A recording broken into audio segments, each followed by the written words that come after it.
Fala gurizada, tudo bom com vocês? Aqui é Rafael Ritter, canal Drone Modelismo, e o videozinho de hoje eu acho que vocês vão achar interessante, porque é sobre um assunto que levantou bastante polêmica aí recentemente, depois que eu publiquei aquele vídeo falando sobre a multa que o youtuber norte-americano recebeu da FAA depois de fazer alguns voos meio polêmicos, digamos assim, que resultaram em 123 multas que juntas totalizaram cerca de R$1 milhão pro nosso amigo droneiro ali pagar. Eu quero abordar duas coisas basicamente, né? A primeira delas é com relação à possibilidade de vídeos monetizados aqui no Brasil, né? Vídeos de voo serem considerados voos comerciais, o que seria um pandemônio total. E depois disso aí lá no final eu quero dar só uma repassadinha muito rápida nas normas, porque como eu disse, o intuito aqui não é cagar regra, e sim passar informações para que as pessoas possam fazer o que elas quiserem de forma responsável. Tá bom, pessoal? Então vou chamar a vinhetinha agora e logo em seguida a gente já vai entrar de cabeça aí nessas duas questões.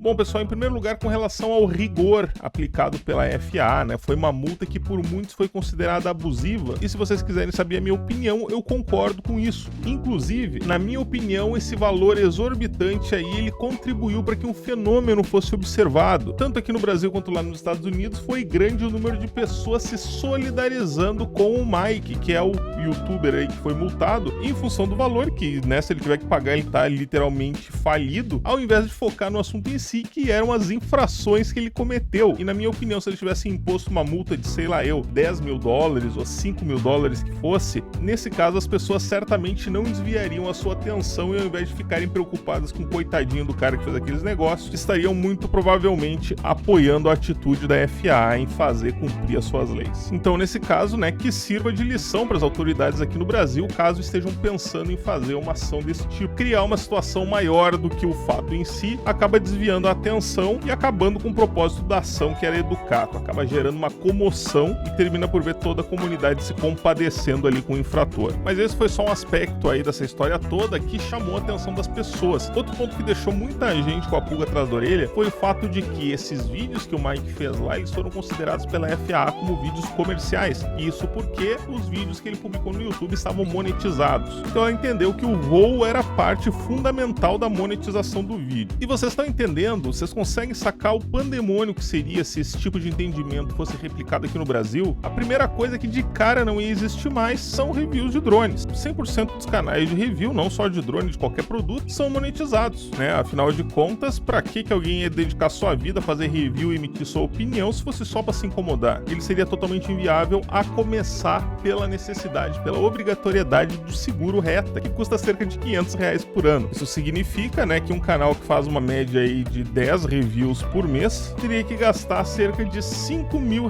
por mês só nessa brincadeira aí, e isso é inviável. Quem perderia com isso aí, em primeiro lugar, os consumidores, né, porque eles teriam que passar a comprar drones às cegas, já que não teria reviews, eles teriam que confiar cegamente no que o fabricante fala. E em segundo lugar, perderiam também os canais de review, né, porque eles muito provavelmente deixariam de existir. Isso sem contar canais de FPV, canais de vlog, canais de viagem, canais de tecnologia, enfim, acho que é difícil um canal ao ar livre que não use drone hoje em dia. E daí a questão, pessoal, é que depois que eu publiquei esse vídeo aí, eu vi que vários outros canais começaram a abordar o tema, inclusive eu também participei de algumas lives, e eu percebi que realmente muita gente ficou ansiosa com essa questão, e por esse motivo eu decidi então lá encher o saco, né, tomar o tempo do nosso glorioso Coronel Vargas, né, Jorge Vargas, que não faz mais parte do DCEA, cabe dizer isso aí, e o DCEA, pelo que me foi dito, desde a saída dele não tem mais um canal de comunicação direto com os criadores de conteúdo, então eu liguei para ele não para pegar uma informação oficial, mas como ele é uma pessoa que tem grande experiência nesse meio aí, eu queria ouvir a opinião dele. E para tranquilidade de vocês, né, pelo menos pela opinião dele, é muito difícil que esse mesmo entendimento seja reproduzido aqui no Brasil. E isso por si só já é um alento muito bom para todo o segmento de drones. No entanto, pessoal, vejam que eu ainda não coloquei um ponto final no assunto. Cabe dizer que isso não significa que nada esteja sendo feito a respeito aí de alguns voos abusivos que têm sido feitos no YouTube. E segundo Vargas, e volto a dizer, segundo a opinião dele, já que ele não tá mais lá dentro, uma das possibilidades que podem acontecer é que vídeos de voos, obviamente, que sejam denunciados e que estejam claramente fora dos limites estabelecidos para voo recreativo, podem ser automaticamente enquadrados como voos comerciais. O que eu quero dizer com isso? Long range.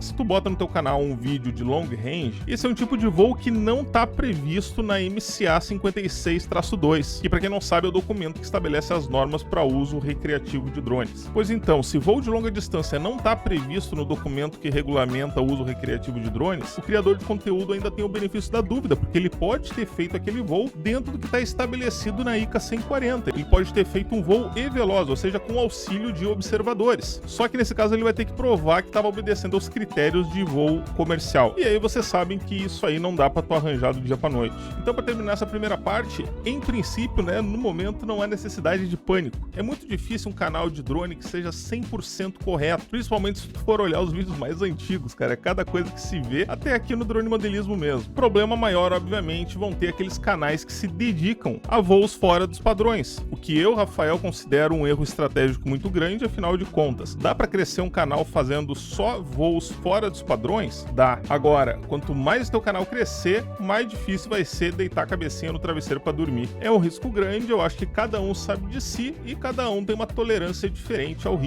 A minha, como vocês podem ver aqui nos meus vídeos, ela é bastante baixa. É claro que eu preferia estar fazendo um vídeo maravilhoso aqui ao ar livre, voando com meu drone, mostrando paisagens maravilhosas. Vocês querem ver como é que tá aqui o dia hoje?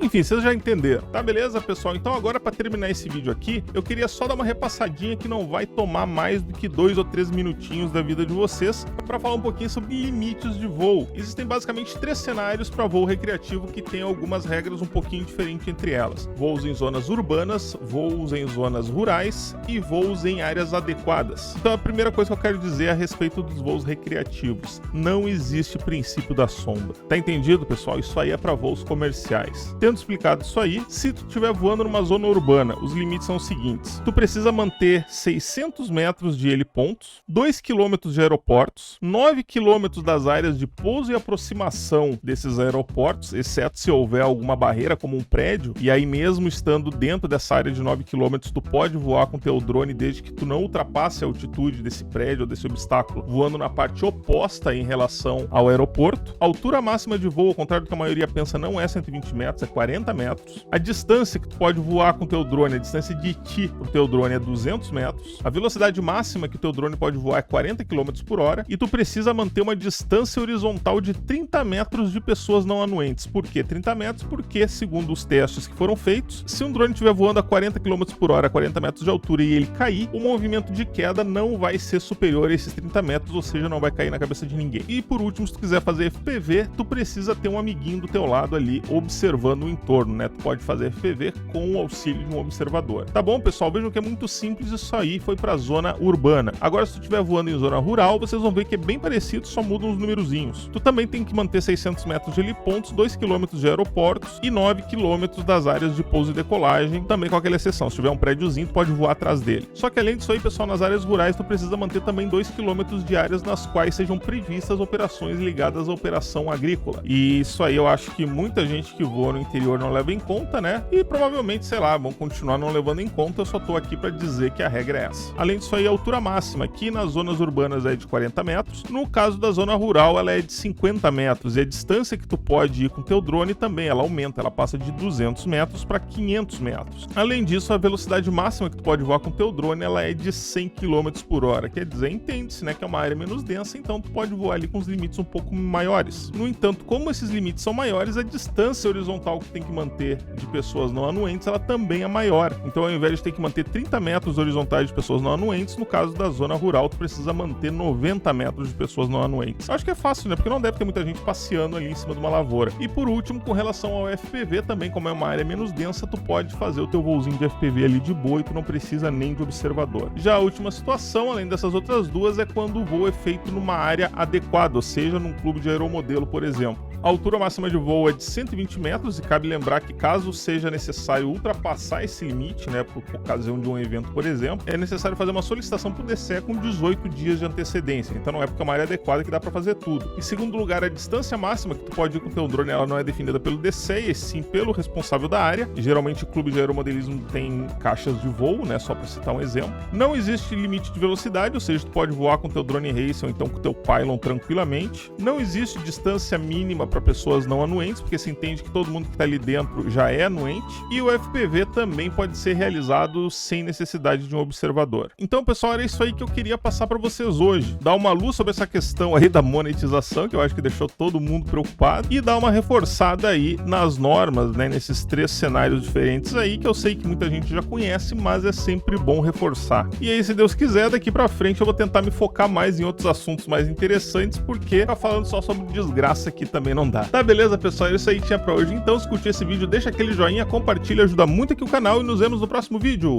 Um abraço!